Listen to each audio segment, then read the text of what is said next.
namaste, assalamu alaikum, shalom, ni hao, buenos dias, buenos tardes, welcome in. What up, though? This is session dos, week numero uno, session dos of Cafe Mélanger sessions. Session. We are on location. We are on a field trip at this point. And again, we're in the beginning stages of establishing this. And so I'm doing it to do it. A little bit late, about a little bit less than 10 minutes, 10 minutes late, or after schedule for doing this joint. Again, the idea eventually is for this to be a hangout place for people to feel comfortable. Don't even have to talk, but just to like socialize, to share company in the context and the environment of mélanger. And the thing about mélanger is that when mélanger people are welcome, are comfortable being mélanger, people of all ethnicities, it establishes an environment where people of all ethnicities are welcome to be each ethnicity's own genuine self. That's the nature of mélanger. That's the benefit and the gift and the blessing of mélanger. And so that's what this is. We are working to establish within this venture. Is establishing an online space, an online forum, gathering place of mélanger. So whilst we build the infrastructure for that, I'm just doing these sessions and establishing a certain regularity and constancy, safe space for being ourselves, and then building ourselves, building our community. So that's what this is about. I ain't necessarily going to say where I'm at the moment because that's other than the point, because this is an online thing, so it matters little where I am. Yeah, it's not a secret, but whatever.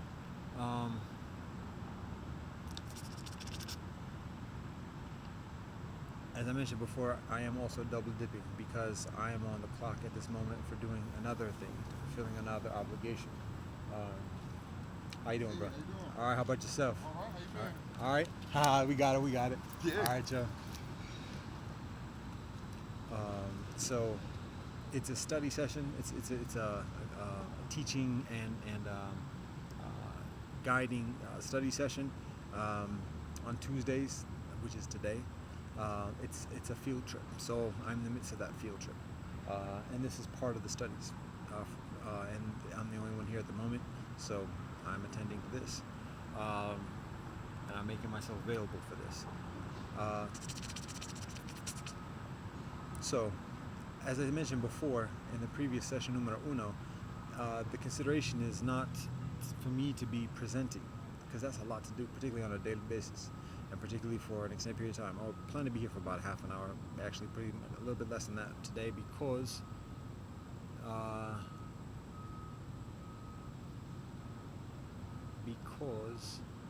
we have another thing coming up in less than an hour, a discussion group, our first discussion group in the vicinity, so I got to make my way towards that. I was pausing to look at a butterfly, a white butterfly, and it reminds me of a white moth that I saw earlier today. So anyways, that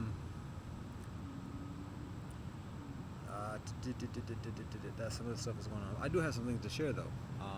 Might as well share convo as much as I can.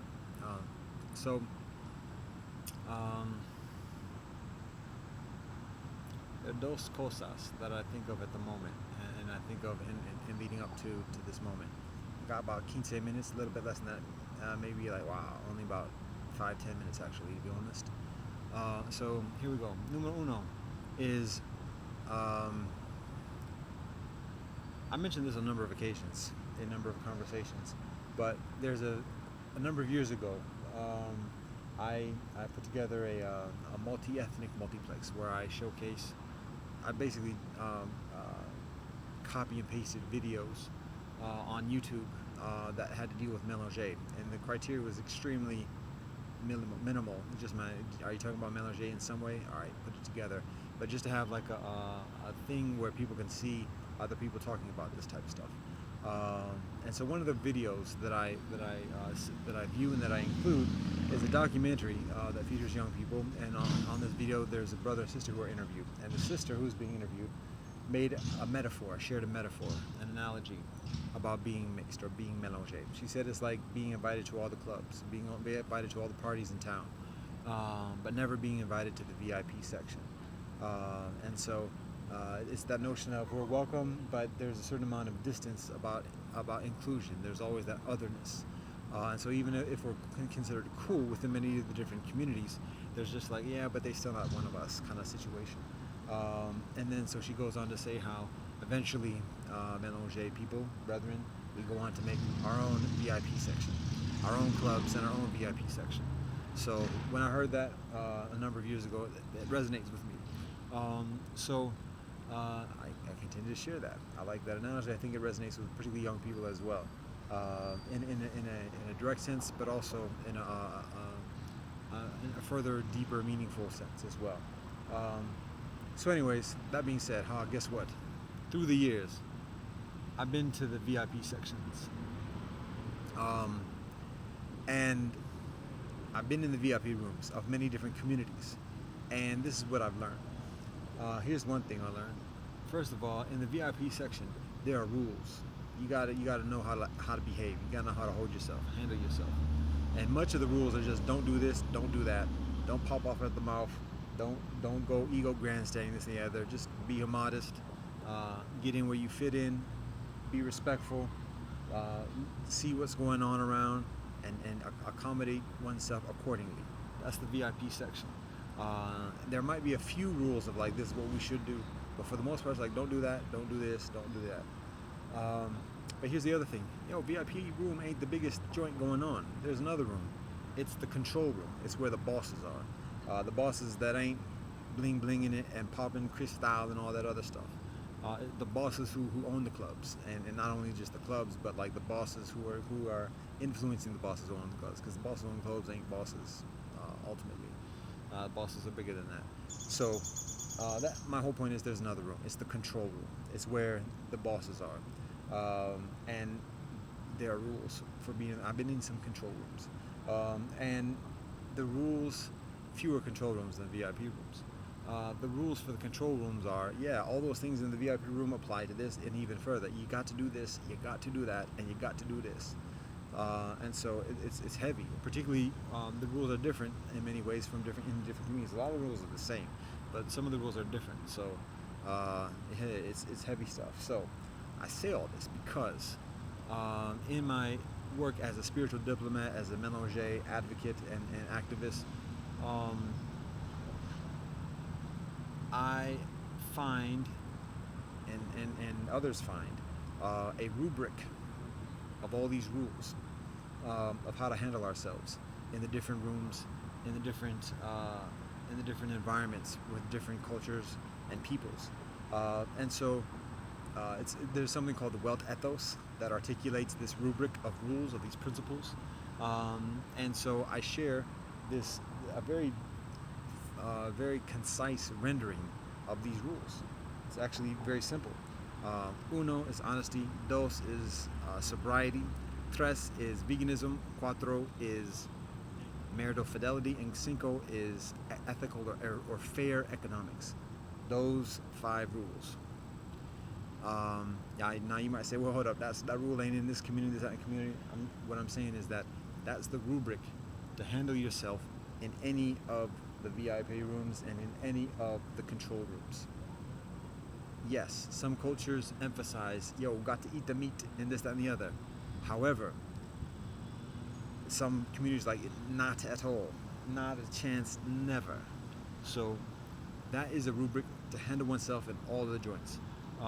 And for those joints that say you got to do this and you got to do that, there might be a conversation where we'll be like, oh no, well, an explanation of why not do that. But again, the priority is not to offend, not to do something that is directly offensive. And then when being solicited to do something that is disagreeable to oneself, having an explanation of why one abstains from doing that. So that's why I tout that. That's one of the reasons why I tout. That's what I find. That's what I practice, because that's what I've learned. That's what I've lived. That's what I've been taught, and that's what I honor. And that's what That's what I find effective. That's what I find resonant. And there are a whole lot of details, further details that go into that. All right. How you doing, bro? All right. Doing all right. Thank you. I'm recording like a session, just chopping it up a little bit. Oh, okay. Yeah, you catching the rays today? Mm-hmm. Yeah, I hear you. Yeah, it is. Have a great day. May you're the same. So these are the principles that.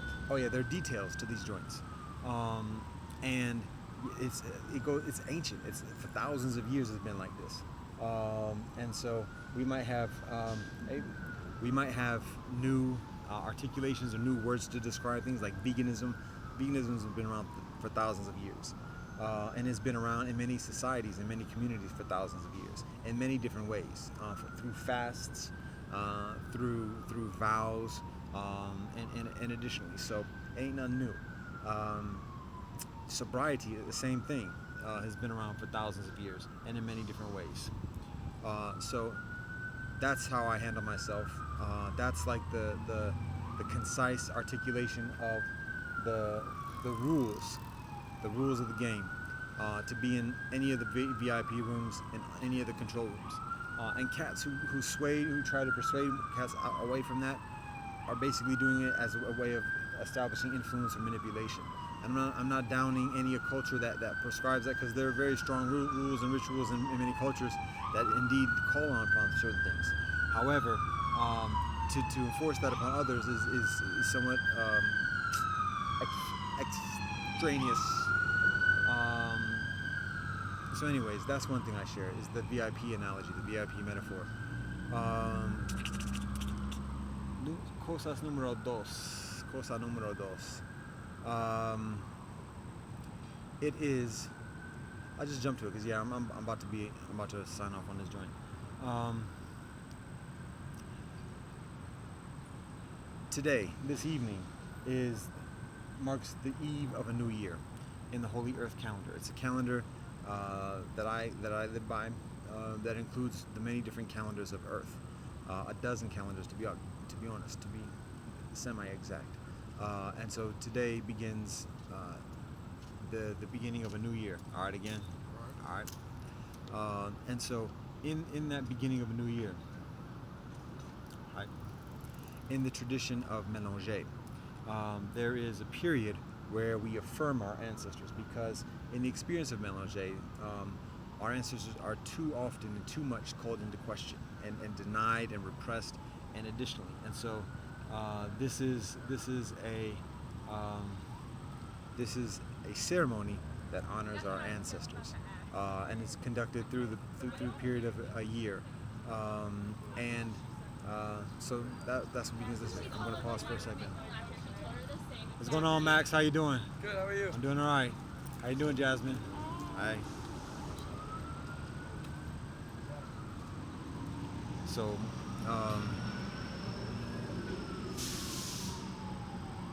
there's paper, and no, I'm not going to share it.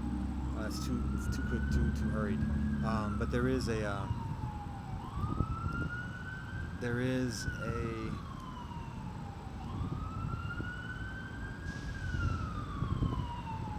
liturgy, a series of poetry, song, meal, and prayers and meditation, stuff like that, where we honor that.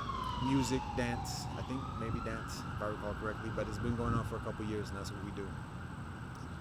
How you doing, bro? All right. That's this evening, and it continues for a week. It can be done at any point in the next week, on any evening in the next week. But that's something that's going on at this moment. So that's what I had to share today. Again, only one person's been invited to this joint. The person shows up yesterday, so there's little expectation today. So I'm gonna cut this short a little bit for today. Again, like I said, I have an obligation in about half an hour, so I have to walk over there to get there.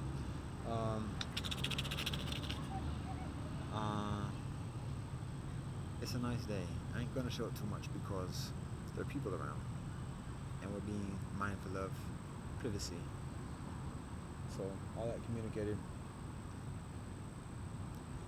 Namaste, assalamu alaikum, shalom, zaijian, adios, te jahui, sempina, asmu, kelly, ufred, love and peace.